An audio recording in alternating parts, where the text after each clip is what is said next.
ela é ativa.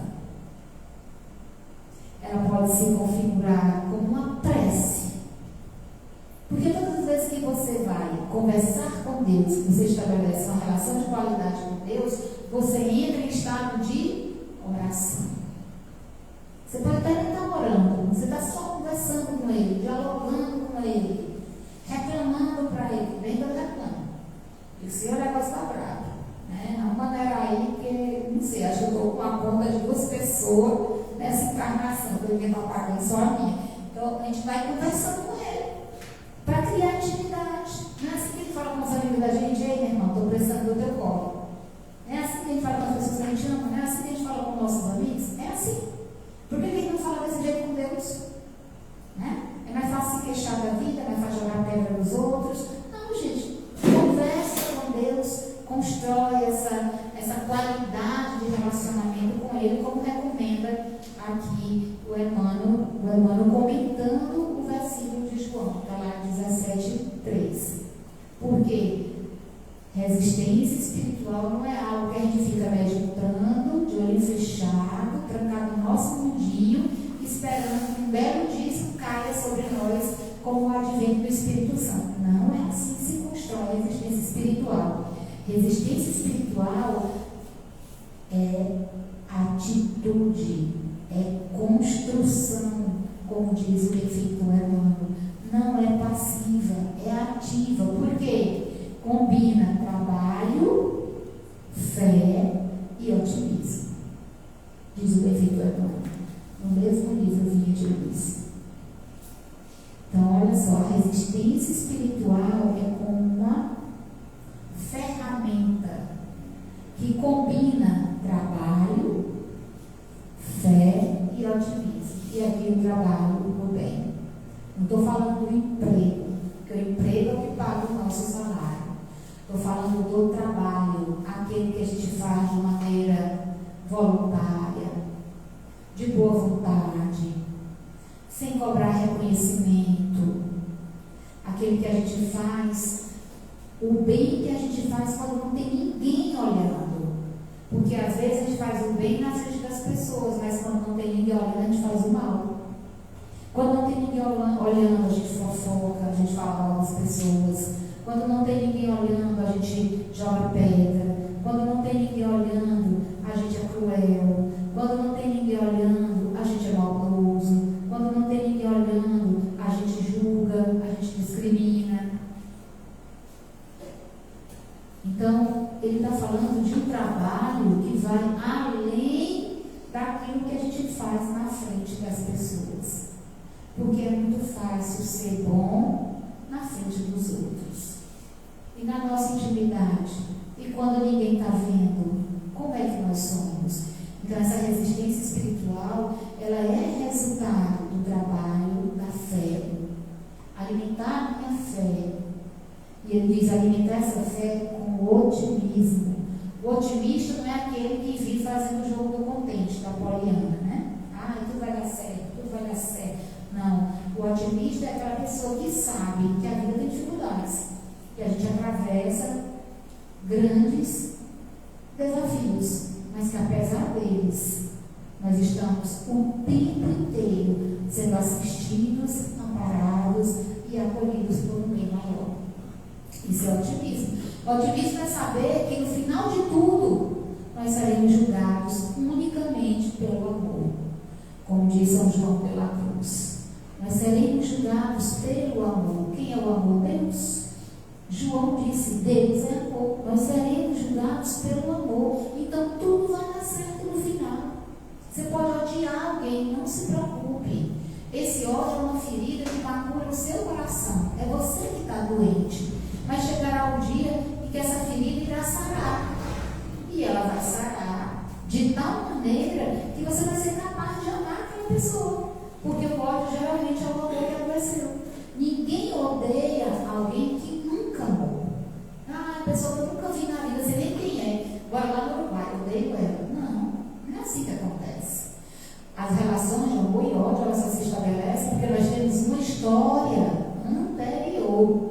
Seja nessa vida, seja nas vidas pregressas.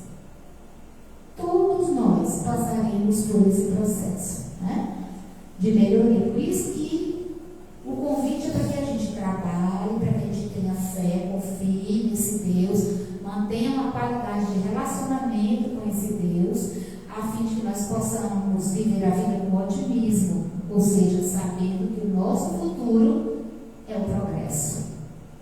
Sabendo que seremos julgados um dia pelo amor, não pelo inferno, pelo fogo do inferno, pelo pecado. Não, nós seremos julgados pelo amor. E o amor de Deus é um amor perfeito, sem máculas. É um amor que jamais nos desampara. É aquele amor de que Jesus fala na parábola da ovelha perdida. Ele diz: se 99 ovelhas estiverem comigo e uma se perder, eu deixo as 99 ali quietinha no canto e vou buscar que se perdeu. Porque ele tem a visão de quem nós seremos no futuro. Ele não olha para essa Adriana aqui cheia de defeito, toda torta. Ele olha para ela e enxerga o anjo que um dia ela será. Daqui a muitos milênios e milênios e milênios, obviamente, não será já já. Mas ele sabe que dentro de cada um de nós existe um anjo que dorme e que precisa ser despertado. Então essa resistência, ela necessita, primeiro, qualidade de relacionamento com Deus. Segundo, trabalho no bem. Terceiro, fé ativa. Fé ativa, que essa se constrói através das obras e através da intimidade, através da oração, da intimidade com Deus.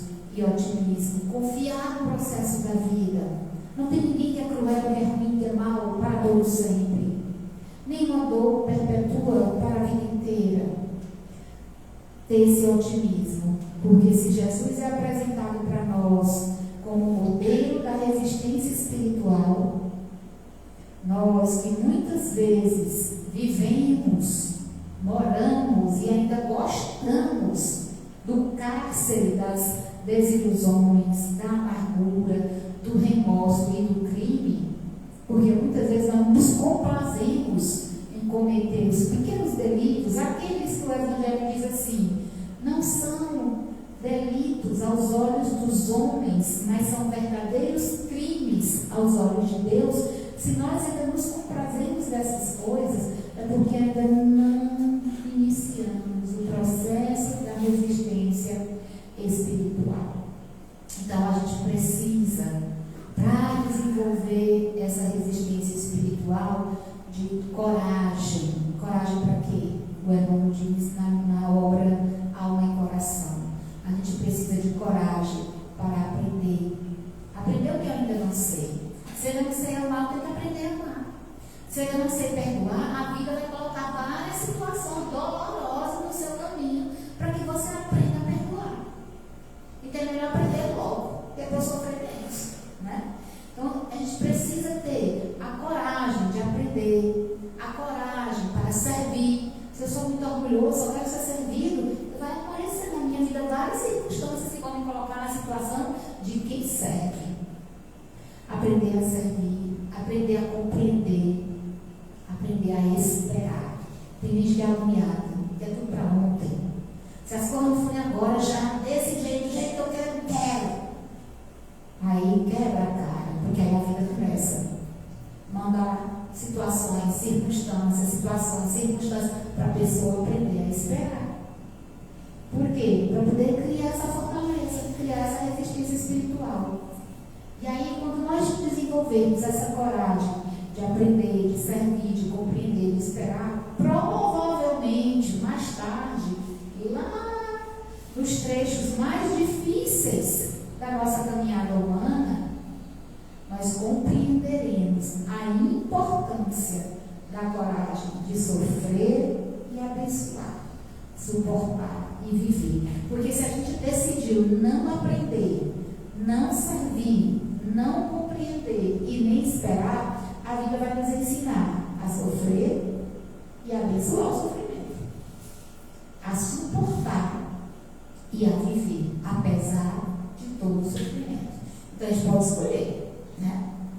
Eu posso escolher. Na construção da minha resistência espiritual, posso escolher. Vou aprender, vou servir, vou trabalhar, ou vou esperar a dor para me convidar para E talvez, na condição espiritual que nós vivemos, todos nós, espíritos ainda imperfeitos, talvez um dos dispositivos de construção dessa nossa resistência espiritual seja, para nós, a coragem de reconhecer e aceitar os nossos erros no caminho para o Senhor.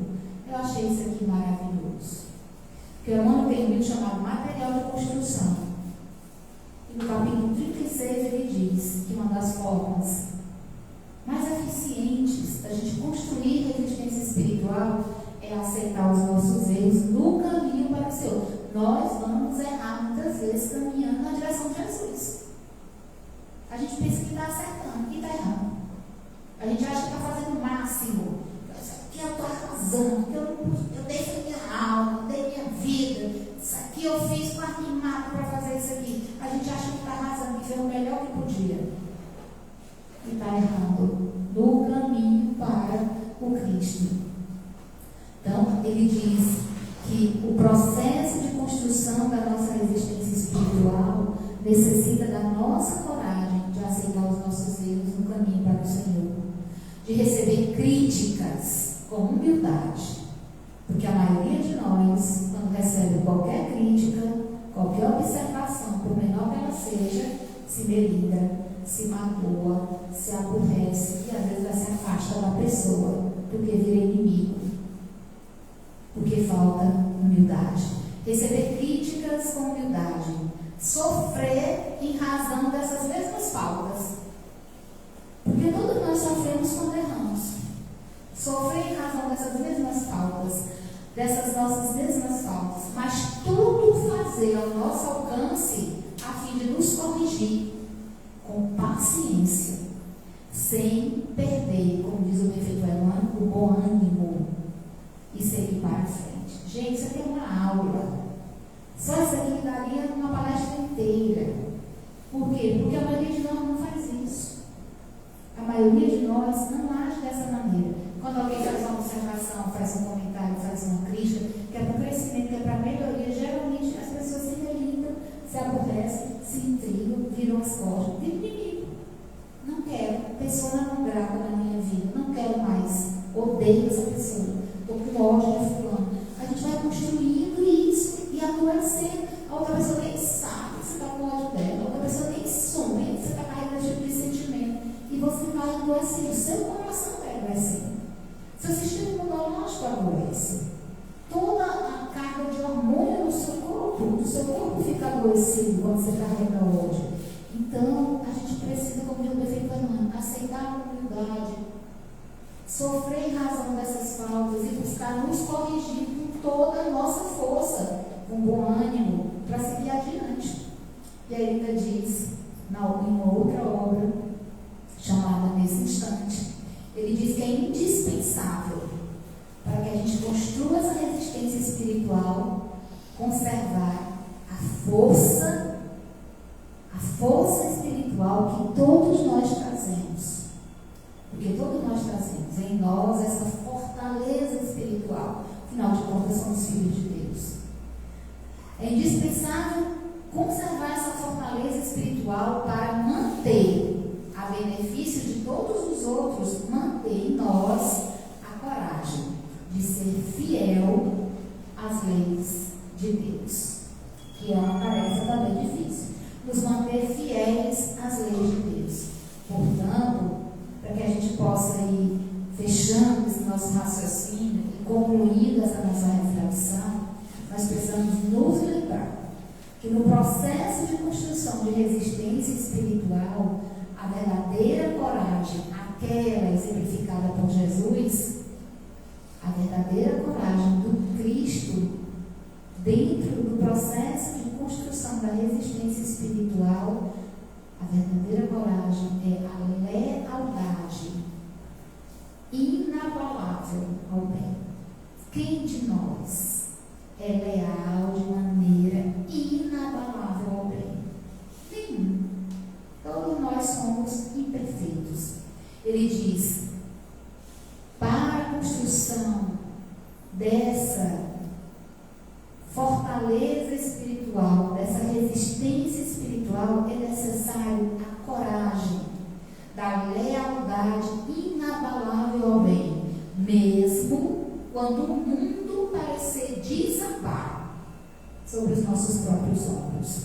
Pois é na vitória moral sobre si mesmo que se encontra a porta para a vida eterna. Imagine, quem de nós constrói lealdade inabalável ao bem? Quem de nós mantém qualidade de relacionamento com Deus? Quem de nós alimenta o trabalho do bem, a fé, o otimismo, como ferramentas que nos sustentam na caminhada, na direção da nossa própria melhoria? Por isso que o convite é olhar para a nossa relação com Deus e perceber daqui por diante como é que anda a minha resistência espiritual. Porque eu não entendo muito de eletricidade, mas eu compreendo que se a resistência elétrica dessa lâmpada queimar, o que acontece com ela? Fica no escuro. Se nós não tivermos resistência espiritual, viveremos todos envolvidos pelas próprias trevas. Muito obrigada.